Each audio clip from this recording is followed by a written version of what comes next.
Okay, hello guys, welcome back to my channel. I'm sorry for being away for so long. It's mainly because of my current job, my health, and of course the new chapter updates of Chandala, my comic. And the link is on the description below. And before we begin, I want to thank you to my patron on Patreon. Thank you for GEEK for being my first patron, and also DELPHONSE. Thank you for being a good friend and also a good patron to me. And okay, so I'm gonna do some new things now. I'm gonna call this Mangarant. Yes, it's ranting, mostly about ranting. So in this video, I'm gonna talk about many phenomenon or many things that happens, especially in the comic industry, mainly in my country, since it's still growing. The comic industry in my country is still growing. It's still green. It's still trying to get back after a huge gap in absence in my country. So let's talk about the most recent cases in my country. Okay, this is a case about a comic author in one of the not local actually, one of the comic platform in my country. So it's about author bullying. You heard me right, it's bullying. So the case is this author is bullied by the readers, by the fans, to the point that she quits.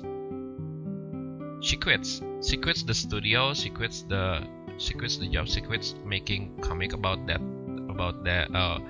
for that title. She works on multiple title as a writer, as a storyboard artist too, if I'm not wrong. And the reason of why she's bullied is there's no single particular reason about it. But mostly they feel that she's taking too much job, she's taking too much title, she's hogging all of the attention, and taking the opportunities from the newer comic artists in Indonesia.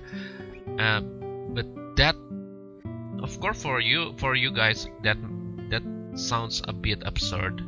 That sounds a bit selfish even. And the bullying gets worse and worse after time. The more time passes, it got worse. More bad languages are used, more insulting are used too, and it's really bad. And to the point she quits. As you can see from these cases, this is not the only cases that's happening. It's often happening in the platform, in the Indonesian server, of course. But it's not like that in other server. So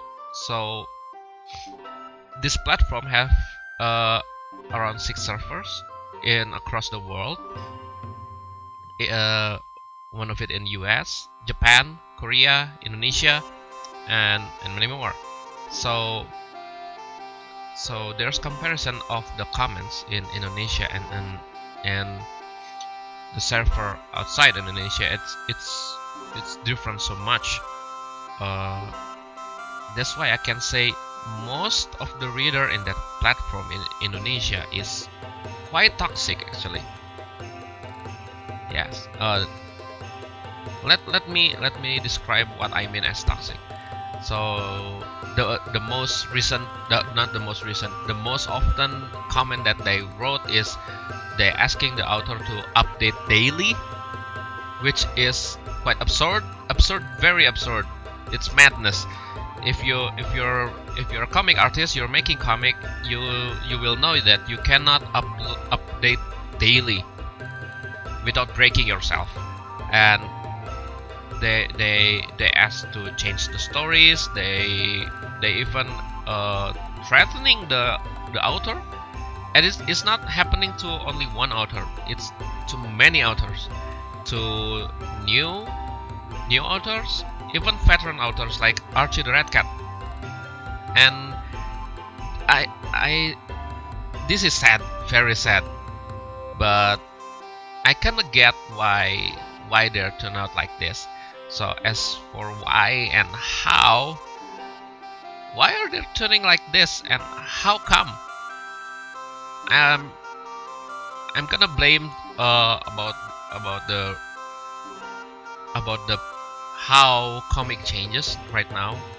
Online comic webtoons and webcomics made it easier for the readers to contact the author, to contact the comic artist, but that makes them easier to give critics or insults to the comic artist if it's not pleasing them. So this is nothing new. This is nothing new.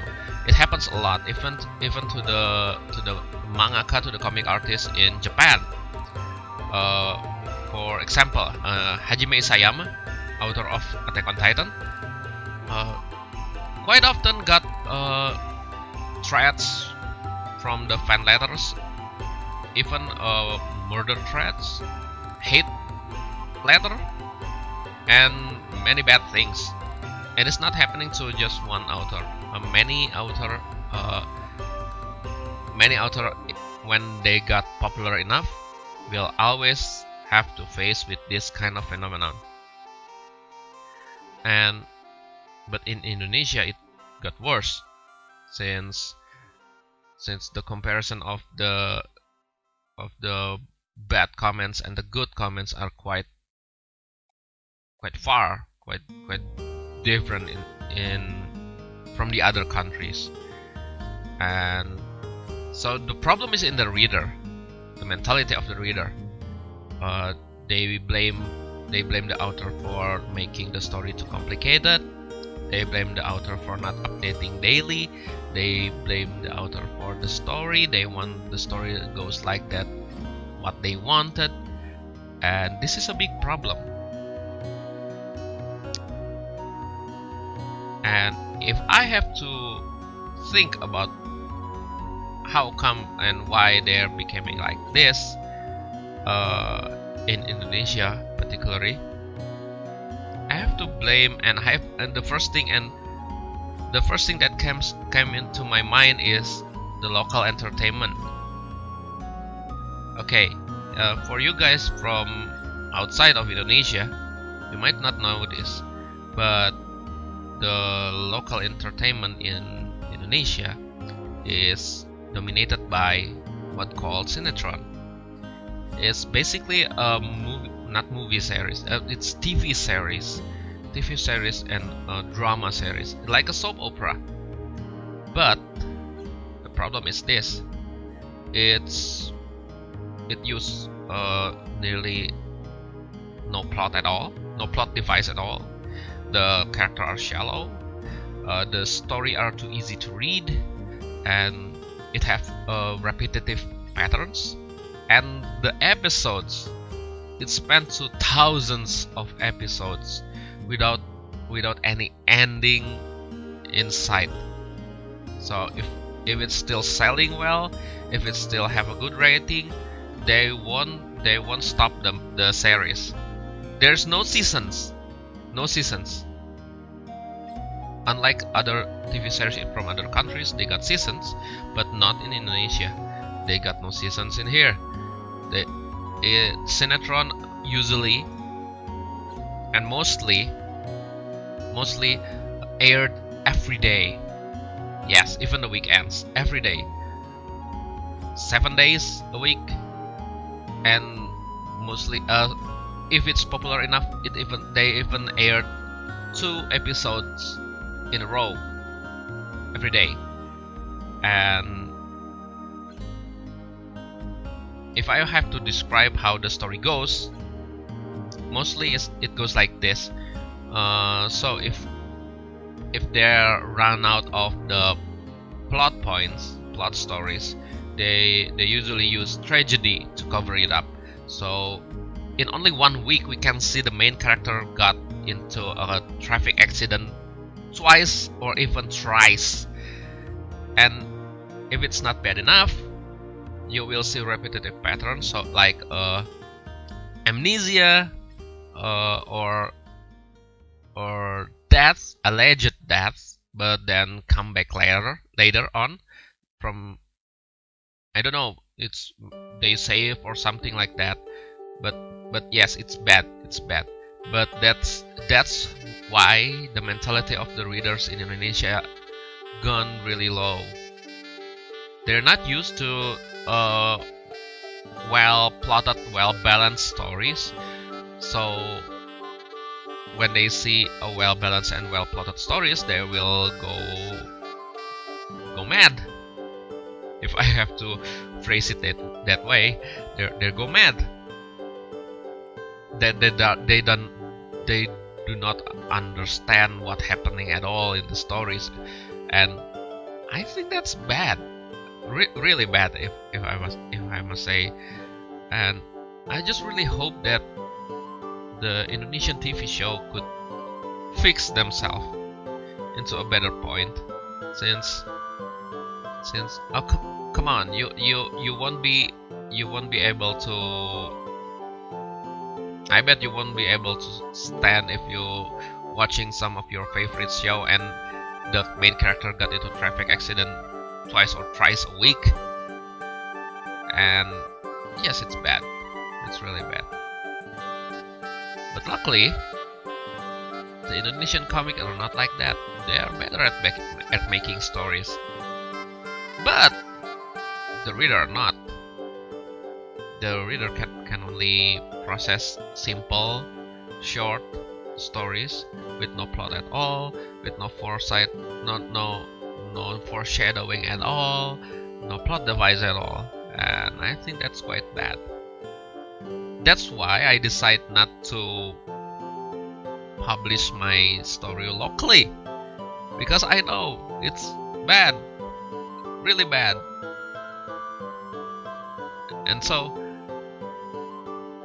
I hope my story are not letting you down. I hope my comic is good enough for you guys. So go read it. Go read it. I'm making a Patreon to support my comic, and also I am planning to make a Kickstarter for some merchandise and some prints too, but still in the planning. So go read my comic now. Okay, you know what to do. There's the link on the description below, and don't forget to subscribe, give like to my video, and see you in the next video. See you.